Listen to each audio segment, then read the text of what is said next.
From our 22 News Broadcast Center, this is 22 News in Focus. Good afternoon and welcome to 22 News in Focus. I'm Ciara Speller. March is designated as Sleep Awareness Month to bring awareness to the importance of sleep health. According to the CDC, adults need 7 to 9 hours of sleep a night, and 1 in 3 adults don't get enough sleep.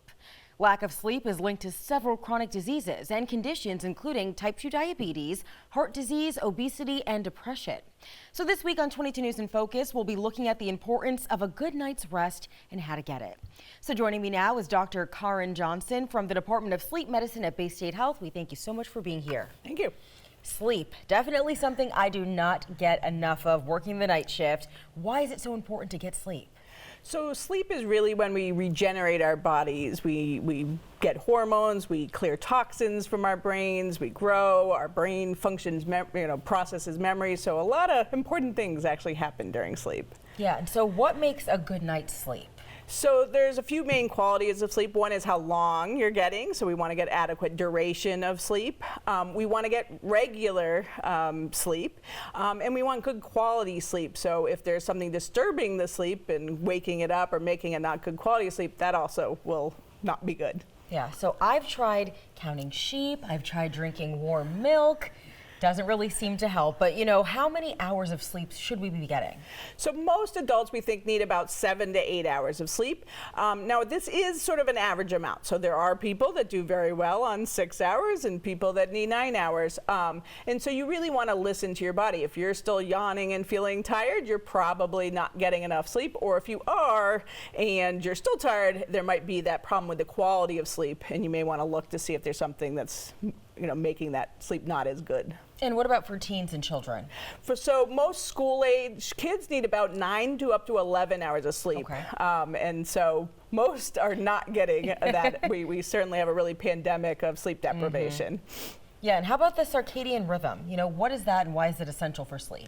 So that has to do with, again, the regularity of sleep. So in every cell in our body, we actually have clocks. And so we have a master clock in our brain in the suprachiasmatic nucleus. And that really sends signals through hormones and other chemicals to all our cells. So in our digestive system, in our heart, in our muscles. And when they're in rhythm and set to a 24-hour day, they help us anticipate our actions. They help us fall asleep when we need to. They help us get up and be alert when we need to, and help us do things like process our food so we don't get indigestion or stomach pain.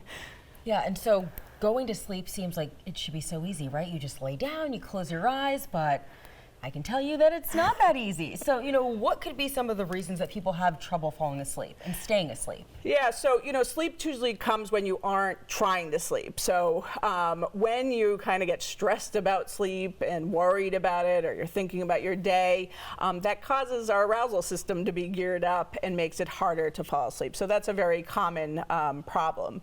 Some people are getting too much light exposure at night, watching too much TV or using too many electronics, and that can make it harder to fall asleep. And sometimes our rhythms are off. So if we are more delayed, or our natural rhythm only wants us to go to bed at 2 a.m., it can be very hard to go to bed at 10 p.m. if you need to get up, by 6 a.m. For work and get enough sleep in there. And are there certain demographics that are more at risk for lack of sleep than others? So anyone that has to get up early for a job, that means they tend to have to get to sleep earlier.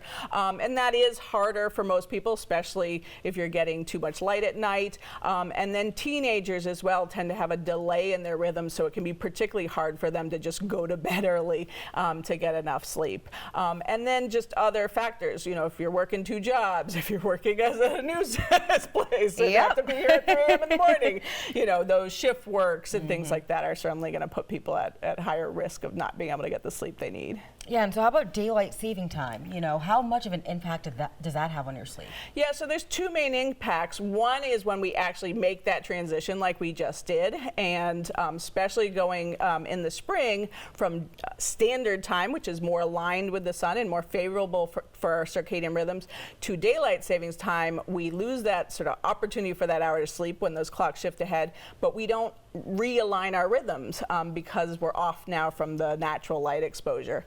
And so what a lot of people don't realize is throughout the entire period of daylight savings time, our circadian rhythms are off, and so we're not getting their full benefit to help our health, help our thinking. And so that's why we're really promoting permanent standard time as the sort of best, most healthiest option. I was just going to ask you about that. You know, why are you and so many other sleep doctors really pushing for that change? Yeah, and it again goes back to those circadian rhythms. They're super important for all aspects of our health, of our life, of our brain function. So we see when we're on permanent standard time, we have lower risks of things like heart attacks, depression, lower risks of suicides. We have less fatal car accidents, even though it gets dark a little earlier. So it really is important for all aspects of health and safety. Kids do better in school when we're on standard time. So we're getting growing data really showing that importance at all aspects of our life. Yeah, so some people might not be getting enough sleep. Others might be struggling from hypersomnia, which is excessive sleepiness. Yeah. Tell us a little bit about that. You know, why does that occur? So we can have excessive sleepiness either from an underlying sleep disorder. So there's disorders like narcolepsy. There's obstructive sleep apnea that affects the quality of sleep. So even though we might get enough sleep, or it might not let us get enough sleep because it keeps disrupting us and waking us up, we can then feel really tired during the day. So if you're needing, lots of naps despite getting enough sleep, if you're yawning all day, you're getting into car accidents because you're getting sleepy, those can all be signs that you need to really look for what's going on. Now, the most common reason, though, is just getting not enough sleep. So the first thing to do is to try to get that adequate amount of sleep and see if that cures the sleepiness. But if you are and you're still sleepy, or you're really struggling to get that adequate amount of sleep despite giving yourself time, it's really important to talk to your doctors and look into it more. Yeah, like you mentioned, car accidents, really serious things can result in a lack of sleep. So yeah, and it's especially hard for teenagers. We assume they're going to be tired, right. And kids really shouldn't be coming straight home and needing to get right in bed and take naps. They shouldn't be falling asleep during inactivities. So if you're seeing that in a teenager, you really want to look for obstructive sleep apnea, narcolepsy, these other disorders, and not just sort of blow it off as teenager. All right, Dr. Johnson, thanks so much. Thank you. And when we return, we'll discuss sleep disorders and treatment technology. You're watching 22 News in Focus.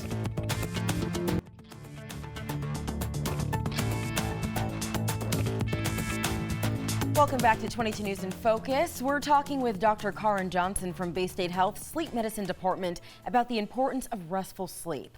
So we want to bring you back in now, Dr. Johnson, and ask you, what are sleep disorders and which are the most common? So one of the most common, other than not getting enough sleep, is insomnia. So you want to sleep, but you just can't. And we break that into sleep onset insomnia, where you just can't fall asleep in the first place, or sleep maintenance insomnia, where you might fall asleep okay, but you wake up.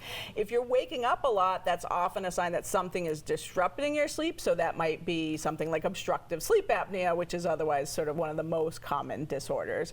And then we do have other disorders that make you more sleepy during the day, things like narcolepsy or idiopathic hypersomnia, other disorders that affect your sleep like restless legs or doing weird behaviors like acting out dreams or sleepwalking and things like that. Yeah, can I have you just delve into restless leg syndrome a little bit more? Yeah, so restless legs is a diagnosis that we just sort of can diagnose by asking people questions. So if you have an urge to move your legs because of an uncomfortable feeling, it happens more in the evening, it happens more at rest, and it's helped by movement, there's a good chance you have restless legs. We do want to exclude other disorders. Some people with like diabetic neuropathy may have similar feelings, but it's usually not as much with that circadian pattern of being more in the evening. And so it can really disrupt people's ability to fall asleep and sometimes wake them up and affect their sleep during the night as well and be very uncomfortable. And who's most susceptible to these disorders? So restless legs can have a genetic component. People, if they're low on iron, pregnant people having certain medical disorders like renal disease can have more restless legs. When we think of sleep apnea, we often think of obesity, but about 70% of people with sleep apnea are obese, which means about 30% aren't. So we have very skinny people who have very severe sleep apnea and really benefit from treatment. And what would you say contributes to poor sleep? So there's just so many things.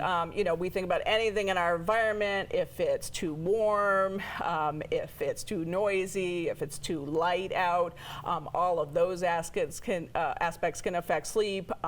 Bed partners that are snoring too loud, waiting for your kid to get home at a certain hour, work schedules. They're just, you know, unfortunately way too many things that can disrupt sleep. So it's really important if you're having trouble to really look at that whole environment and see what you can do to kind of make it most likely that you have that opportunity to get undisrupted sleep from those environmental factors. Yeah, and something that I feel like I've experienced is you're so tired, right? Then you lay down, but you have that phone and you're not tired all of a sudden. Your body's telling you want the rest, but your eyes are just so fixated on that phone, you know? So how much of an impact does that play? So that's a very common scenario. So again, our circadian rhythms, one thing it does to keep us alert throughout our day is to have this boost of energy at the end of the day. So if you actually try to go through to sleep when you're having that boost in the last few hours a day, it's pretty hard. So you might think you're tired, but you get to bed and suddenly you're going, and you kind of have to wait for that sort of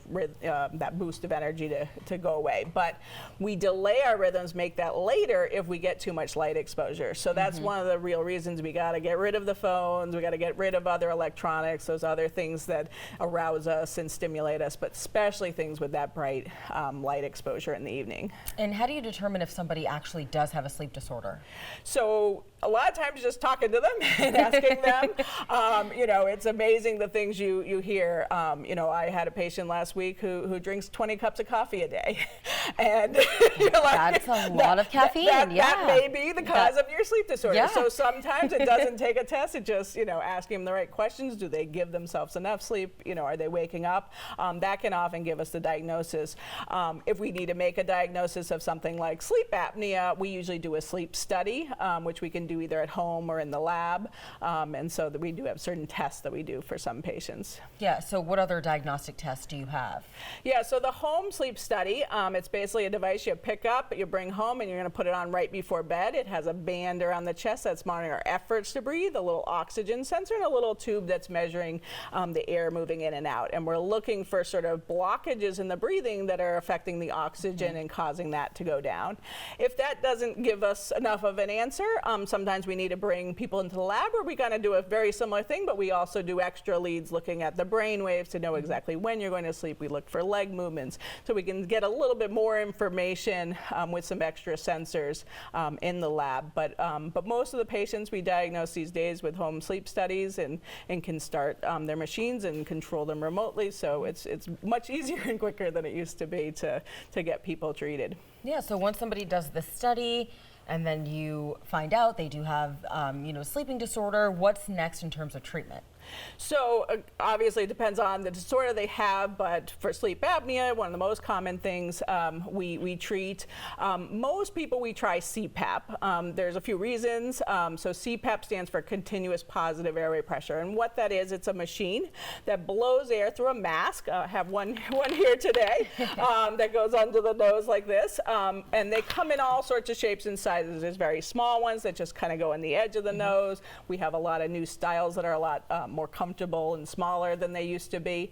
And that air pressure is just pushing the tongue and the back of the throat and opening up that airway so our own breathing can work better. And so often we can order these machines through a home care company. They get delivered to the house. The person gets fit for a mask and they just start using it. It can, you know, take a little to get used to it, but if people are having trouble, we switch out the mask, we change up the pressures, which we can do remotely. So we work with the patient until we hopefully get a comfortable setting. And if CPAP isn't working, we do have other options we can sort of try after if we need to. Okay, Dr. Johnson, thanks so much for that really insightful information and for the display as well. Thank you. Your behaviors during the day and especially before bedtime can have a major impact on your sleep. So we'll discuss ways to improve your sleeping habits after the break. You're watching 22 News in Focus.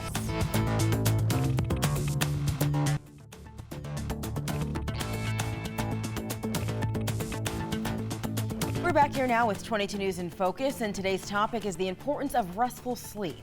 So let's look at some strategies to help people get the rest that they need. Dr. Karen Johnson, bringing you back in again, and I want to ask, what habits do you suggest to promote healthy sleep? So we really encourage a regular sleep schedule. The most important thing is actually when you get up in the morning. Most people have more control over that than the bedtime, but if no matter what, you kind of keep that regular time, it'll help keep you on track.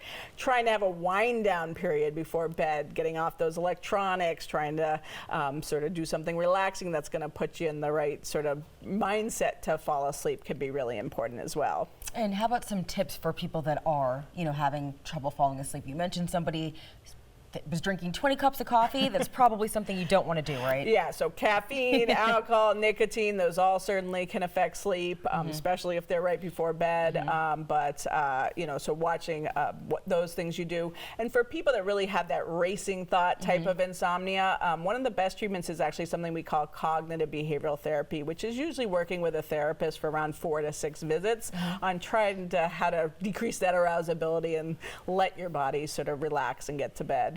Yeah, and how important is it to set a consistent sleep? That really is important because it, again, sets those circadian rhythms and give us, so that rhythm, so we, our body helps us get to sleep when we need to. And if you tend to be too late and have a real hard time falling asleep, but could easily sleep in late, then it can be helped by using a really bright light box in the morning. And sometimes we use a very small dose of melatonin a few hours before bed to help induce sleep. Yeah, and same with your waking schedule as well? In the day, the more regular you do your activities, that's also going to help set your rhythm. So having your meals at a regular time, making sure you're getting out doing exercise, and we don't want things too close to bed. So preferably the last meal about 3 hours before bed, and not doing sort of heavy exercise right before bed. Yeah, and what about naps? So naps can go both ways. Some people, if they take a little short nap, it helps with their energy throughout the day. And if that doesn't really disrupt your night's sleep, they might be okay. If you're really struggling to sleep at night, in general, we try to get rid of those naps so you get more of that sleep at night. So early, around noontime, and no more than about 15 to 30 minutes is usually the best if you are going to nap. And earlier we touched on electronics and the role that those play, with impacting your sleep schedule. But for our viewers who are just joining us now, how critical is that? So the worst are the ones that have bright light. So if you're staring at a phone and it's right in front of your face, you're going to get that light exposure. And then really stimulating things. So if you're there playing Candy Crush or the latest version of a game and you're getting wrapped up in it, that really is not going to let you rest. So you can listen to things that are more relaxing. That's going to be not as bad as sort of staring at a bright light. And what about diet and exercise? Does that play a role? Yeah, so certainly, again, we talked about obesity in terms of, having more likely disorders like obstructive sleep apnea. A lot of people just feel more tired when they're overweight. And then exercise does also burn calories and make us more tired. And then, diet, some people, what they eat, again, not, the timing can be really important, but certain foods can also be more likely to disrupt sleep, and certainly want to watch, especially the caffeine in foods as well. Okay, and how about the atmosphere in the bedroom to help, promote healthy, restful sleep? Yeah, so cool, dark, quiet is the big three. There's a study that came out recently that just even sort of a little increase in light tends to have people have a higher baseline heart rate rhythm. So, the darker it is, the more it helps us sleep, the more it helps us get good quality sleep when we're getting it. Yeah, and there, are things that you can implement to help, get that darker room. Blackout curtains, those have become a lot of, friends for a lot of people in TV news. Putting a little tape over the little lights that are on electronics, things like that can really help some people. Okay, and how much natural sunlight should we be getting? We were just talking about keeping things dark, but natural sunlight as well. So morning light is really important. It's really what sets our rhythm, keeps us on a 24-hour schedule. So especially in the morning, we want to get out, we want to get bright light. As it's getting, darker and later in the evening, that's when we want to tone down the light. But getting out there, getting that good exposure of light is really important for getting a healthy circadian rhythm. Yeah, and so, people have said that there are little things you can implement, like warm milk, things like natural things to help you try to, get to sleep. But when is it time to maybe look into prescription medication for sleep? So, we sometimes have to go to prescription medications. You know, a lot of people have sleep problems because they have other medical things. They have pain conditions, they have, you know, Parkinson's disease, they have other things that might make it really hard to implement other treatments. Again, we usually really encourage things like the cognitive behavioral therapy, which has often a lot more long-term success than sleeping aids. And some people, you know, someone dies, if you have a big stressor at work, sometimes a short course can be really helpful to get you through a period. But when someone's insomnia is, you know, 3 months or longer, we really try to, you know, look for more long-term solutions that are going to help sort of stabilize the sleep and give you good habits to improve the sleep just using your own body. Right. So melatonin, kind of controversial, but it seems to be, you know, something that people will lean towards when they're having issues with sleep. Yeah, I mean, you know, compared to other drugs, it may not be that bad. One issue is that a lot of kids, more than we think should be taking it, have been taking, and that's led to people, you know, kids ending up in the emergency room. So it does have real consequences. So it may be good, especially for people that have that more delayed schedule and just can't fall asleep till later and could easily sleep into later. That tiny dose, like 0.5 milligram about 12 hours before you want to get up, may be helpful. But we do try to stay away from some of just the really high doses that are going to more likely make you groggy and not really help those circadian rhythms. Okay, and for our viewers who are watching and they're saying, oh, you know, this is me, I definitely have a sleep disorder, how can they get in contact with you guys at Bay State? So yeah, we're you know, call into Bay State, go online, look up Bay State Sleep Medicine, you know, and mostly ask your doctor to, you know, refer you if that's appropriate. So bring it up to your own, you know, doctor and see if you know, you should be either. They can often start a lot of the things or send to us if need be. Okay, Dr. Johnson, thanks so much. Thank you. And I'll have some final words once we return. You're watching 22 News in Focus.